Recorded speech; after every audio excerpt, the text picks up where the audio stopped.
Welcome back to The Clean Truth by Roobi. I should also mention to you that this is our 41st episode titled One Bundle, Zero Hassle, Building a Grease-Free Air Fryer Routine.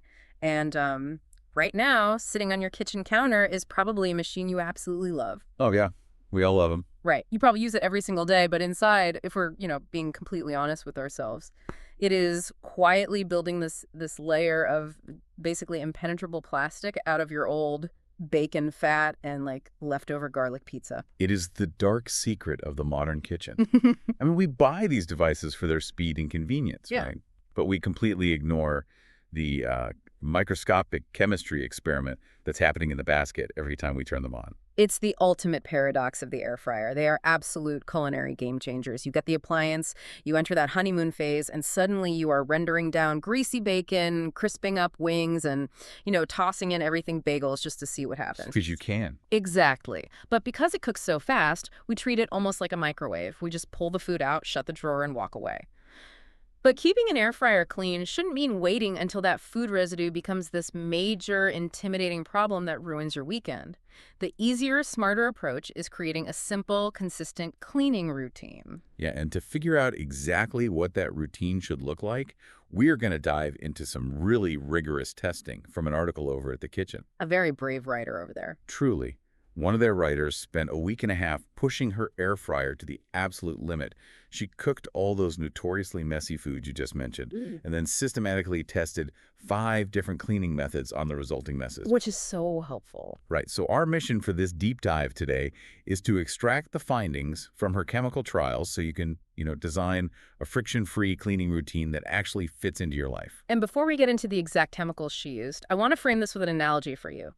Think of your air fryer like a home gym. Oh, I like this. Right.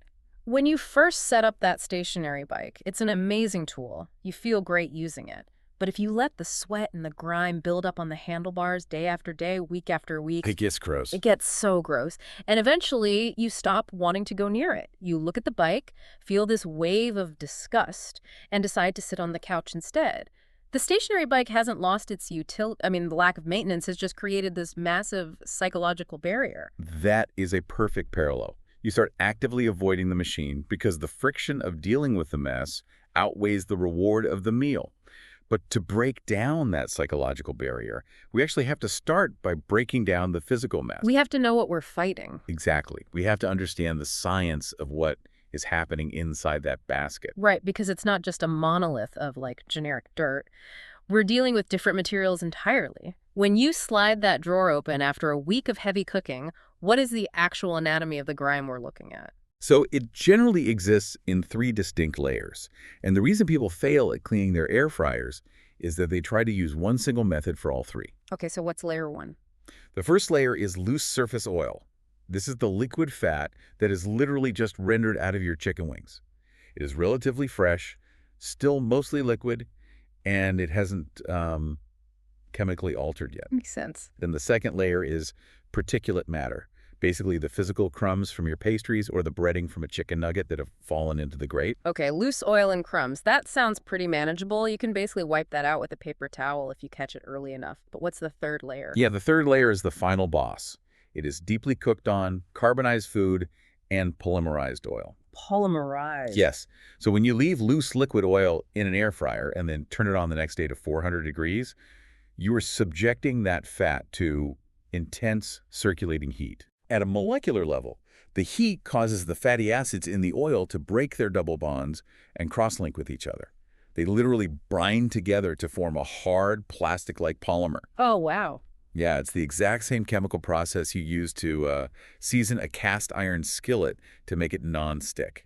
Wait, so by not cleaning out the loose oil, we're accidentally seasoning our air fryer baskets with a permanent layer of rancid bacon grease. Precisely. You are manufacturing a sticky structural resin. And general cleaning advice dictates that you absolutely cannot treat freshly spilled liquid oil the same way you treat a cross-linked polymer. They require entirely different chemical approaches. Well, that brings us straight to the first phase of the tests from the Kitchen article, which is the steam methods. Because the theory here is pretty common on the internet. Let heat and moisture do the heavy lifting to loosen the grime before you even pick up a sponge. Right. And the author tested 2 different steam protocols to see if they could tackle these distinct layers of grime. The first was a vinegar and lemon juice steam. Okay, how did that work? The protocol was to put a quarter cup of white vinegar and the juice of half a lemon into an oven-safe ceramic ramekin. You heat that at 400 degrees for 5 minutes, and then just let it sit in the closed basket for a full half hour to let the steam work its magic. I have to stop you there and do the math on this. 5 minutes of heating, 30 minutes of sitting in its own humidity, plus the prep time of juicing lemons and finding an oven-safe ramekin.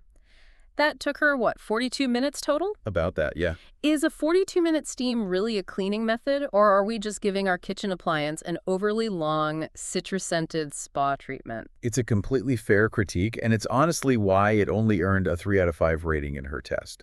Now, objectively speaking, the article noted it was very good at one specific thing, which is loosening the fresh grease and oil. Layer 1. Exactly.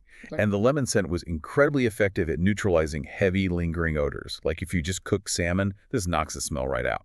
But here's the critical failure. It completely failed at removing the stuck-on, polymerized food. Because the steam is just hot, slightly acidic water. It doesn't have the chemical muscle to break those plastic-like polymer bonds we just talked about. Exactly.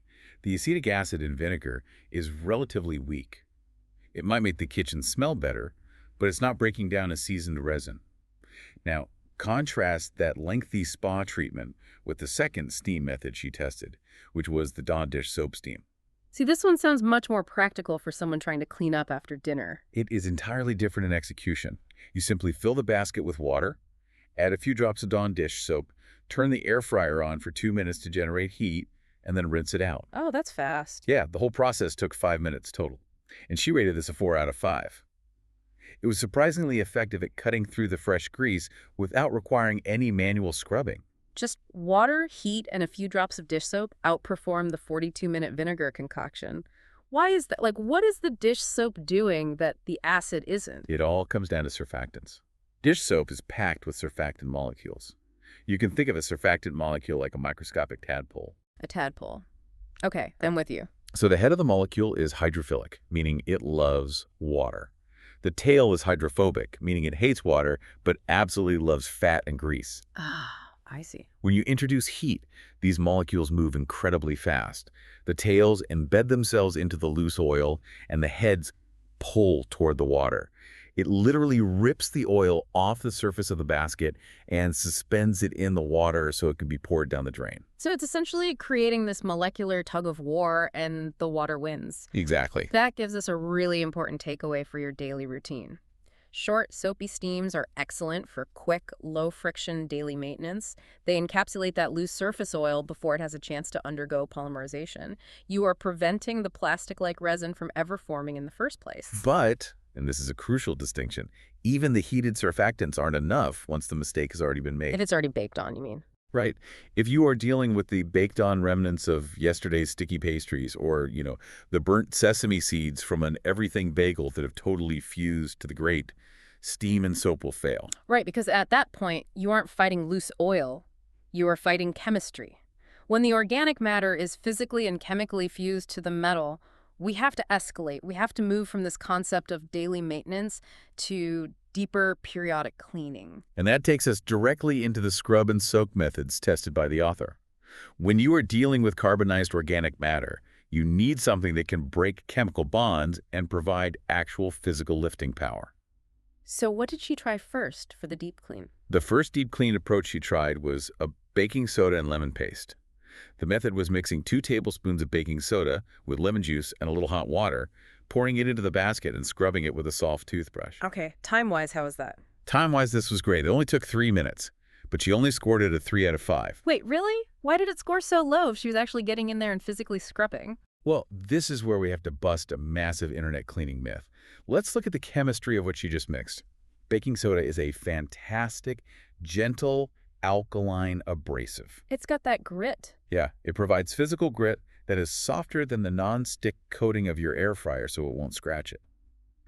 The author noted that the grit successfully scraped off the very top layer of loose food, but the mixture failed completely on the old, dark, foundational grime. Is that because she mixed it with lemon juice? Yes. Lemon juice is citric acid. Baking soda is a base. When you mix an acid and a base, they undergo a chemical reaction that violently releases carbon dioxide. That's the fizzing you see. Right, the classic volcano science fair project. Exactly. But what are you left with after the fizzing stops? You've neutralized the acid and you've neutralized the base. You are essentially left with water and a little bit of sodium citrate salt. Wait, so every time someone on social media mixes baking soda and an acid to make a quote-unquote powerful cleaning paste, they're literally just making expensive, fizzy salt water. That is exactly what they are doing. They're chemically disarming their own cleaning agents. The paste lacked the chemical muscle to break down the polymerized fat because the active alkaline properties of the baking soda were completely destroyed by the lemon juice. That is fascinating. The fizz looks really productive, but it's totally useless, which perfectly explains her next test, the Dawn baking soda and vinegar soak. Right. Because this one took her about 12 minutes total and earned a solid 4 out of 5.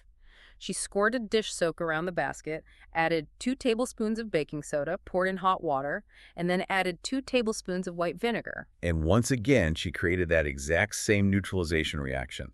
The acid in the vinegar and the alkaline baking soda canceled each other out. So why did it score a 4 out of 5 if the chemistry is flawed? 2 reasons. First, she included the Dawn dish soap, so she had heavy-duty surfactants doing the actual degreasing work. The tadpoles to the rescue. Exactly. Second, the rapid release of carbon dioxide gas, the bubbles from the chemical reaction, provided temporary mechanical lifting power. The bubbles literally pushed the loosened food debris upward. However, the author explicitly noted that despite the soak, it still required significant elbow grease with a sponge daddy to actually get the basket clean. So the bubbles help lift and the soap helps degrease, but you are still stuck playing mad scientist. Yes. You're mixing 3 different liquids and powders, waiting 10 minutes, and then you still have to do heavy manual labor. Which brings us to the champion. Yes. The undisputed 5 out of 5 winner of her entire week-and-a-half testing gauntlet. This was the absolute revelation of the article. The winning method is a paste made of 2 tablespoons of baking soda, 2 tablespoons of hydrogen peroxide, and 2 sprays of Dawn Power Wash. Okay. You mix it up, apply it directly to the grimy areas, gently clean with a soft toothbrush for about 2 minutes, and rinse with the non-abrasive side of a sponge. Total time from start to finish, 3 minutes. 3 minutes, and she didn't have to scrub until her arm hurt. No heavy scrubbing required. She described it as ridiculously effective. It eliminated all the stuck-on food, the heavy grease, the lingering smells, and, most importantly, that dark, structural, polymerized grime that every other method failed to touch. That's incredible. I think the best way to understand why this works so flawlessly is to look at it like sending in a highly specialized military strike team rather than just hoping one single superhero can save the day. I love that analogy. Right. You have 3 distinct operators working in perfect harmony. First, you have your ground troops. That's the baking soda.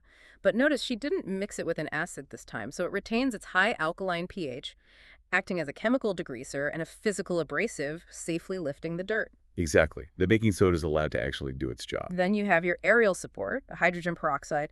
Now, peroxide is an oxidizer, right? How is that breaking down the grime? So hydrogen peroxide is H2O2. It is basically water with an extra highly unstable oxygen atom attached to it. It desperately wants to shed that extra atom. Okay, so what happens when it does? When it comes into contact with organic matter, like your carbonized grease, it violently rips electrons away from the stain molecules. This oxidation process literally shatters the molecular bonds of the fat and physically destroys the cell walls of the bacteria, causing the odors. It is bleaching and breaking the grime at a microscopic level. So the ground troops are lifting, the aerial support is shattering the chemical bonds, and then you have your breach specialist, the Dawn Power Wash. This isn't just regular soap. It contains alcohol and heavy-duty surfactants to instantly dissolve the broken fat bonds and suspend them so they can be rinsed away. It is a chemical masterpiece. Yeah. You are attacking the polymer mechanically, oxidatively, and with heavy surfactants all at the exact same time without neutralizing any of your ingredients. That is why it only takes 3 minutes to achieve what a 42-minute steam couldn't even touch. But you know, this brings up a massive behavioral problem. This 3-minute method proves beyond a shadow of a doubt that having the exact right combination of cleaning agents makes all the difference. But let's be real about human nature. Are you really going to play chemist every single Tuesday night? Like, you finish your dinner, you're tired, and now you have to raid your baking pantry for the soda, dig under the kitchen sink for the power wash, and then walk all the way to your bathroom medicine cabinet to hunt down the hydrogen peroxide. You won't do it. You just won't. Behavioral psychology tells us that friction is the absolute enemy of a consistent habit. Every extra step, every extra room you have to walk into to gather supplies introduces decision fatigue. Exactly. If the setup takes longer than the chore doesn't get done. The power of a habit loop relies entirely on ease of execution. We know that tackling grease regularly with those quick 5-minute soapy steams, punctuated by an occasional deep clean, is vastly easier than letting the oil turn into plastic. But if the tools aren't readily available, that psychological barrier goes right back up. Which is exactly why the concept of bundling is so powerful in behavioral design. If you want to build a friction-free routine, you have to position your tools for success. Your environment has to dictate your behavior. And this is where we look at the Roobi air fryer cleaning bundle. It is the physical embodiment of solving this exact behavioral problem. Instead of hunting down separate household ingredients across 3 different rooms of your house, the bundle takes the specific cleaning solutions needed for both the quick, regular wiping and the deeper, periodic cleaning and puts them together into one cohesive system. And let's be incredibly clear here, because this isn't about making wild claims. We aren't saying that Roobi has magically invented stronger secret chemicals that defy physics. The chemistry of alkaline abrasives and oxidizers works. It's scientifically sound. Right. The magic of a dedicated system isn't in some top-secret formulation. I mean, the magic is entirely in the reduction of friction. Yeah. It completely removes the decision fatigue from the equation. It's pure choice architecture. It completely aligns with Ruby's broader philosophy, which is that effective appliance cleaning shouldn't be a test of your willpower. It should be simple enough to become an automatic habit rather than an annoying, dreaded chore that you endlessly postpone. Yeah, totally. When the bundle is sitting right there, next to the air fryer, the barrier to entry drops to 0. You finish cooking your glazed chicken wings. You look at the mess. You don't have to sigh and mentally calculate the energy required to fetch 5 different items. You just grab the bundle, execute the clean, and you are done. It takes that specialized strike team you described and puts them all in the exact same barracks, ready to deploy at a moment's notice. You still differentiate your quick, daily cleans from your deep restorative cleans, but the tools for both are unified in one place. So let's quickly recap the core message for you as you're listening today, perhaps eyeing your own slightly neglected air fryer on the counter. First, understand the anatomy of your grime. You have to distinguish between your quick cleans, which deal with loose surface oils and can be handled effortlessly with hot water and surfactants, and your deep cleans, which require the mechanical and chemical power of oxidizers and bases to shatter baked-on polymer bonds. And please, do not mix baking soda and vinegar expecting a miracle. Exactly. Save the fizz for your drinks. Second, and most importantly from a behavioral standpoint, group your tools together. Whether you are utilizing a dedicated system like the Roobi bundle, or you are just building your own specific caddy to keep under the sink, bundle your specific tools to completely remove the mental block of setup time. Let's build an air fryer cleaning routine that keeps grease under control without turning cleanup into a project every time you cook. And I'll leave you with a final thought to ponder today. If merely grouping the right tools together fundamentally changes your relationship with a greasy appliance, making it a joy to use rather than a guilt-inducing burden, what other dreaded chores in your home or your life are you actively avoiding simply because your tools aren't bundled together conveniently? Could reducing that initial setup time be the actual secret to effortlessly maintaining your whole home? I love that. Think about the home gym we talked about at the beginning. Maybe the reason you aren't using the treadmill isn't because you inherently hate running, but because your running shoes, your water bottle, and your headphones are currently sitting in 3 different rooms. Eliminate the friction, bundle your tools, and watch the habits naturally form.